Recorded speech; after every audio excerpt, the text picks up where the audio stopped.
자, 그 다음요.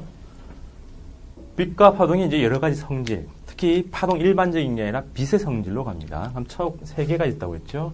첫 번째는 반사나 굴절 혹은 전반사, 분산.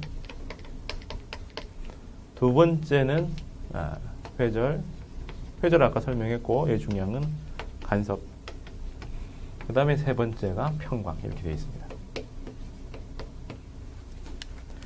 그럼 요것도 보면 얘들은 파가 빛이 입자여도 되고 파동이어도 됩니다. 둘 다 설명이 다 가능해요. 근데 여기서 우리한테 직관적으로 이해할 수 있게 하는 거는 이 입자설이 좀 더 가능합니다. 그래서 자동차 움직임을 생각하면 좀 더 나아요.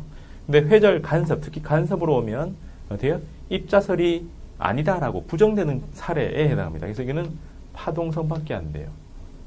그럼 파동은 아까처럼 진동하는 방향이 진행하는 방향하고 날아나는 종파, 수직이면 횡파가 되는데 이 평광은 횡파, 빛이 횡파임을 증명하는 현상에 해당합니다. 각각이 나타내는 게 달라요. 그럼 여기서는 이 두 개의 업그레이드만 잘 처리하면 되는데 여기서는 간섭하는 두 빛이 반사가 있는 상태에서 하느냐, 반사가 전혀 없는 상태에서 하느냐에 따라서 크게 두 가지로 나뉩니다.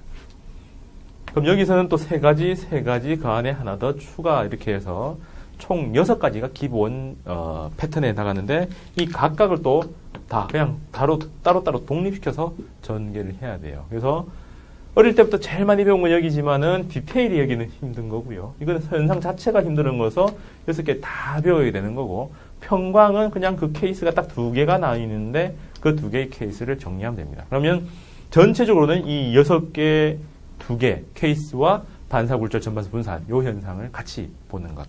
요게 요 파트를 공부하는 법입니다. 다 독립적으로 보셔야 돼요. 자, 그럼 요거부터 다시 보면 반사. 뭘 반사라고 그래요?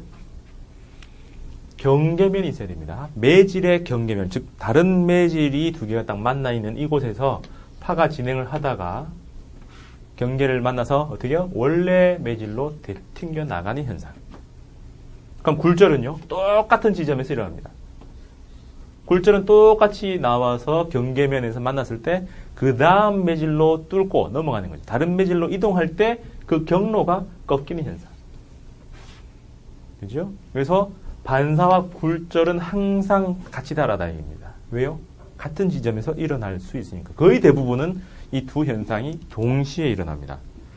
자, 그럼 반사의 법칙은 너무나 쉬워요. 반사의 법칙은 입사각과 반사각이 서로 같으면 됩니다. 그럼 이거하고 같다 해도 되고, 이 각과 이 각이 같아도 되고, 우리가 미술에서 배운 걸 하면은 이 접는 선에 의해서 양쪽을 딱 접어버리면 대칭이 되겠죠. 뭐라고 그래요? 데칼코마니가 되는 거고, 선 대칭에 해당합니다. 그렇게 되는 게 나오고, 그럼 굴절은 꺾임이 달라지겠죠. 반사는 매질이 상관이 있어요, 없어요? 자기 매질 하나만 있으니까 매질의 종류는 아무런 영향을 안 받습니다. 근데 굴절은 두 매질이 나오니까 매질 사이의 관계가 나오겠죠. 그래서 그 매질 사이의 관계, 그러니까 매질의 속성을 얘기해 주는 게 굴절을 하는 정도에서 굴절율이라고 합니다. 네? 그럼 굴절율은 기본적으로 굴절이 일어나는 이유는 가다가 왜 다른 매질로 갔을 때 이게 꺾이느냐라고 자동차로 생각을 해보면 앞에 바퀴 2개입니다. 손가락 2개에서 양쪽 똑같은 속력인가 쫙 달리는데 이쪽에 먼저 빠졌는데 이게 속력이 늘어지면 밑으로 꺾이겠죠. 그 자동차 생각해보면 휠체어 이렇게 밀고 갈 때 그냥 둘 다 똑같이 밀면은 직진합니다. 근데 왼쪽을 잡고 오른쪽을 밀면 돼요? 네. 제가 보기에는 좌회전합니다.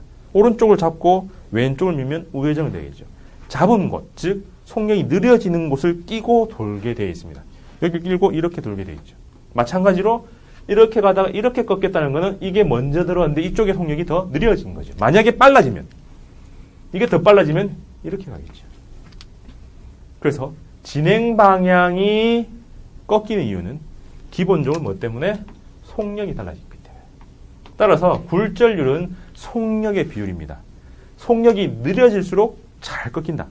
왜? 진공이 속력이 제일 빠른, 빛에서는 진공, 공기가 속력이 제일 빠른 거니까 더 빨라질 수는 없고 내려가는 쪽이니까 변화가 극심하다라는 얘기는, 변화가 심하다는 얘기는 속력이 느려진 거죠. 그래서 속력이 느려질수록 굴절을 잘한다. 비례, 반비례. 반비례예요. 그래서 얘들은 V분의 C. 그 매질의 속력과 진공의 속력의 비율에서 속력이 느려지면 느려질수록 굴절을 잘하는 쪽으로 합니다. 그래서 이 둘은 반비례 관계입니다. 북한 말로 하면 거꾸로 비례. 비례가 아니라 거꾸로 비례다라는 얘기죠. 자, 그래서 반사법칙하고 굴절법칙으로 갔을 때 반사법칙은 너무나 쉬워요. 그냥 양쪽이 똑같으면 되고 입사각을 이걸로 할지 몰라도 어쨌든 반사각이 서로 같다 하면 되는데 굴절은 양쪽에 두 개의 매질이 나오니까 기본적으로 굴절률이 달라졌다. 그럼 그 비율에 따라 달라지는 건데 그 비율이라 함은 속력의 비율이죠. 그럼 속력이 변한다는 얘기는 뭐가요? 파장이 변한다는 얘기와 똑같은 거죠. 똑같은 시간 동안에 한 개당 진행하는 그 파의 거리가 다르기 때문에 1초당 거리나 뭐 한 개당 거리나 단위만 똑같으면 어쨌든가 달린 거리가 달라지겠죠. 근데 방금 얘기한 대로 이 둘 관계가 반비례이기 때문에 2, 1이면 1, 2. 근데 이 둘은 무슨 관계예요? V는 F 람다고 매질이 달라진다 하더라도 진동수는 안 변하니까 무슨 관계? 비례 관계. 그래서 이건 1, 2입니다. 요건 기본. 그럼 결국 해서 꺾인다 했을 때 꺾임 정도는 뭐로 나타내요? 각. 그러면 그냥 각으로 나타내면은 비례 관계가 안 나오는데 사인을 하니까 되더라. 요 사인 하나 붙여놓고 역사 이름을 남깁니다. 스넬. 스넬의 법칙이라고 합니다. 그러면 잘 보면은 2대1의 비율이 있고 1대2의 비율이 있다면 얘는 어디로 갈까요? 사람이라면 캐스팅 보트를 딱 해가지고 2대1 해가지고 양쪽을 동수로 만들어주는 이런 게 자기 몸값을 올리는 반대. 자기는 보수적이에요. 대세를 따릅니다. 그래서 1이 더 많네. 나도 1 할래. 뭐 이렇게 간 거죠. 그러면은 1에서 2로 여기서 1 여기 2라고 한다면 1에서 2로 가면서 만약에 밑으로 꺾였다면은 굴절률이 커진 거죠. 그러면은 V1이 더 커야 돼요. 공기 중에서 속력이 더 빠르고 속력이 더 느려진 거죠. 파장도 공기 중에서 더 길고 물속이 더 느립니다. 그렇다면은 위쪽에 각이 더 크고 밑에가 더 작은 것, 위에가 각이 더 크고 밑에가 더 작은 건 요 각밖에 없죠. 이쪽을 하면은 여기는 더 작고 여기 더 커지게 됩니다. 그래서 이쪽이 더 큰 게 아니라 이쪽이 더 큰 거로 하니까 요 두 각이 되겠구나. 그래서 법선각을 세타로 씁니다. 이해됩니까? 그래서 요 세트요. 굴절이 나타나면 항상 NV 람다 사인 세타 이렇게 배우셔야 돼요. NV 람다 사인 세타 4개가 쌍으로 가고 누구만 왕따? N만 왕따고 나머지가 전부 다 비례 관계에 있다. 요게 굴절의 법칙. 됐습니까? 그럼 요걸 하나 더 업그레이드 시키면 전반사라는 게 나와요. 전반사. 이거는 올전자를 씁니다. 올전자? 전부전자. 완전전자. 전부 다 반사한다는 거죠. 경계면에서는 반사도 하고 굴절도 하는데 전부 다 반사한다는 얘기는 거꾸로 뭘 하네요? 굴절을 전혀 하지 않는다는 얘기입니다. 그럼 이거는 딱 한 케이스밖에 없어요. 여기 공기고 여기가 물이라면 위에서 들어올 때는 이렇게 밑으로 꺾이니까 어디를 가도 다 꺾이게 되어 있습니다. 근데 밑에서 물에서 나간다고 치면은 가다가 옆으로 누워버리니까 조금만 입사각이 커져도 완전히 수직으로 가서 이 라인으로 가는 게 있죠. 이거는 반사도 합니다. 요때까지는. 근데 요걸 넘어간 요 위에 있는 영역에서는 뚫고 나갈 수가 없으니까 전부 다 밑으로 나오게 돼 있죠. 잘 보셔야 됩니다. 입사각이 딱 두 종류로 나뉘어요. 0부터 90도 안에 입사를 할 텐데 0에 가까운 쪽은 반사도 하고 굴절도 하게 돼 있습니다. 근데 어떤 특정한 각보다 크고 90도에 향하는 90도를 끼고 있는 이쪽 각도가 되면 어때요? 반사밖에 못하는 거죠. 이걸 전반사라 합니다. 그럼 전반사를 하는 조건은 뭐보다 커야 돼요? 특정한 각보다 커야 되는데 이 각을 세타 C, 크리티컬 앵글이라고 하고 우리는 경계에 임했다 각이라고 부릅니다. 그러니까 이 경계에 임한 이 임계각에서는 전반사를 할까요? 아니죠. 반사도 하고 굴절도 하는 거죠. 그래서 굴절을 몇 도로? 90도라는 거죠. 그래서 이 임계각일 때 조건 위에가 N1, 여기 N2라고 하고 요걸 좀 더 일반화시켜서 1이라고 했을 때 이걸 N이라고 하면 이걸 절대 굴절률, 이걸 상대 굴절률이라고 합니다. 그냥 나눠주면 돼요. N1 나누면 이게 되죠. 그럼 똑같이 나눠주면 이게 됩니다. 그러면 1분의 n 위에 거분의 밑에 거, 그 다음 각으로 따지면 밑에 거분의 위에 거죠. 그래서 sin 세타 c분의 sin 90도. 이게 임계각의 조건이고, 그럼 요 임계각보다 입사각이 어떻게 될 때? 클 때입니다. 작을 때가 아니라. 크고 얼마? 90도보다 작아야 돼요. 이때 전반사를 한다라고 얘기하겠죠. 그죠? 그럼 요 값을 다시 처리해 주니까 어떻게 되는데요? sin 세타 c가 n분의 1이다.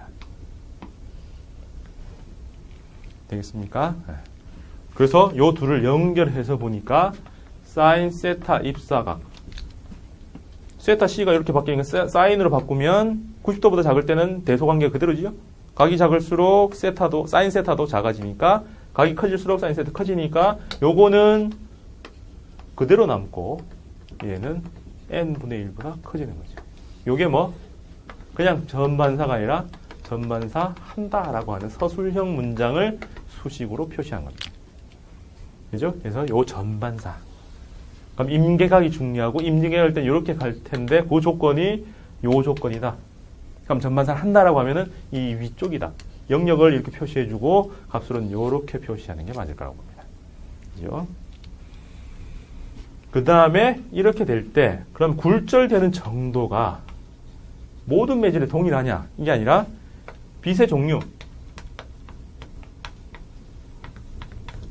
그 다음에 매질의 종류 따라서 전부 다 달라요. 똑같은 프리즘이라 하더라도 빨간색일 때, 파란색일 때 굴절되는 정도가 다릅니다. 그러면 굴절률이 1.8이라 하면 안 돼요. 파장이 5,000옹스트롱일 때 굴절률은 1.8. 그럼 파장이 만약에 7,000이 된다면 굴절률은 1.7 이렇게 수치로 나타내야 됩니다. 그래서 똑같은 유리, 뭐 예를 들어서 유리다라고 한다 하더라도 수치를 딱 명시를 할 때는 파장, 즉 빛의 종류를 같이 얘기해야 돼요. 달리 말하면 뭡니까? 빛의 종류가 달라지면은 굴절하는 정도도 달라진다. 뭐가 같을 때? 매질이 같을 때. 그래서 유리 같은 경우 유리가 투명하죠. 투명한 유리면은 백색, 가시광선은 여기서 전혀 흡수가 안 되고 자외선 영역대가 흡수가 됩니다. 자외선은 지나가면서 잡히는 거예요. 그래서 실내에서만 머물러서 일하고 하는 사람들은 자외선을 많이 못 받아서 창백하게, 에나멜 이게 뭐 안 나와서 검해지는 이게 전혀 안 생기는 거죠. 왜? 네, 유리가 투명해 보이지만 자외선을 적당히 차단시켜 줍니다. 그래서 빨간색하고 파란색이 있다면 이쪽 영역에 유리의 고유 진동수가 있어서 이쪽으로 갈수록 붉은색하고 푸른색, 파란색 하면은 유리 속에서 속력은 얘가 더 빨라요. 잡히면은 느려지겠죠. 잡혔다 물러났다니까 느려지니까 프리즘 속에 지나갔을 때 이렇게 꺾인다라고 할 때 만약에 이게 푸른색이라고 친다면 파장을 더 길게 한다면 더 꺾일까요? 덜 꺾일까요?